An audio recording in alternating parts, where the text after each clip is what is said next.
I wanted to talk to you this afternoon about comfort. You know, we live in a day and age that's been pretty crazy, I'm sure you'll agree.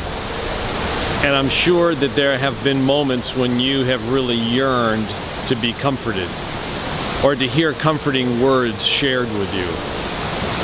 What I want to do today is just that. I want to simply read the word. Coming from Isaiah chapter 40, it's a familiar passage perhaps, especially if you're a fan of the Messiah, a particular portion of the Messiah.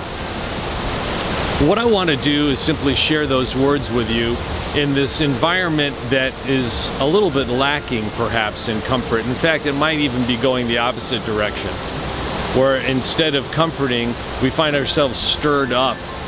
The evening news can cause us to be a little bit unhinged perhaps. But listen to these words about comfort from the words of Isaiah.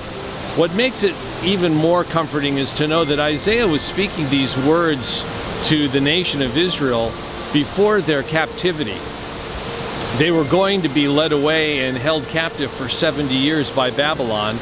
But when Isaiah wrote these words, it had not occurred yet. But he's already talking about the comfort that they're going to receive from God after they're released from captivity. So this is Isaiah looking ahead to a time where his people would be comforted. Boy, doesn't that sound good?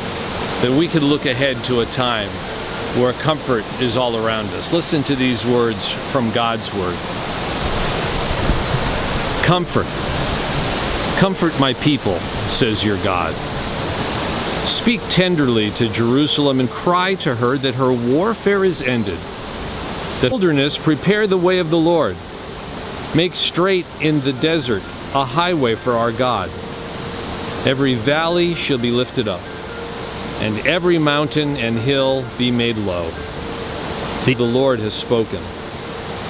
A voice says, cry. And I said, what shall I cry? All flesh is grass, and all its beauty is like the flower of the field. The grass withers, the flower fades, when the breath of the Lord blows on it. Surely the people are grass. The grass withers, the flower fades, but the word of our God will stand forever. Get you up to a high mountain, O Zion, herald of good news. Lift up your voice with strength, O Jerusalem, herald of good news. Lift it up. Fear not. Say to the cities of Judah, behold your God. Behold, the Lord comes with might, and his arm rules for him. Behold, his reward is with him, and his recompense before him. He will tend his flock like a shepherd. He will gather the lambs in his arms. He will carry them in his bosom, and gently lead those that are with young. Who has measured the waters in the hollow of a balance? Who taught him the path of justice, and taught him knowledge, and showed him the way of understanding? Behold, the nations are like a drop from a bucket, and are accounted as the dust on the scale. For a blunt offering, all the nations are as nothing before him. They are accounted by him as less than nothing and emptiness. To whom then will you liken God? Or what likeness? He who is too impoverished for an offering, do you not hear? Has it not been told you from the beginning? Have you not understood from the foundations of the earth? It is he who sits above the circle of the earth, and its inhabitants are like grasshoppers. Who stretches out the heavens like a curtain and spreads them like a tent to dwell in? Who brings princes to nothing and makes the rulers of the earth as emptiness?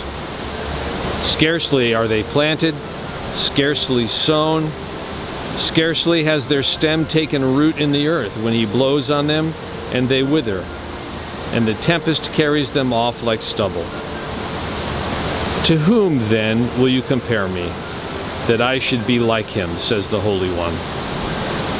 Lift up your eyes on high and see who created these. He who brings out their host by number, calling them all by name, by the greatness of his might, and because he is strong in power, not one is missing. Why do you say, O Jacob, and speak, O Israel, my way is hidden from the Lord, and my right is disregarded by my God? Have you not known? Have you not heard? The Lord is the everlasting God, the creator of the ends of the earth. He does not grow faint or grow weary. His understanding is unsearchable. He gives power to the faint, and to him who has no might he increases strength. Even youths shall faint and be weary, and young men shall fall exhausted. But they who wait for the Lord shall renew their strength. They shall mount up with wings like afternoon, as you allow God's word to bring you comfort.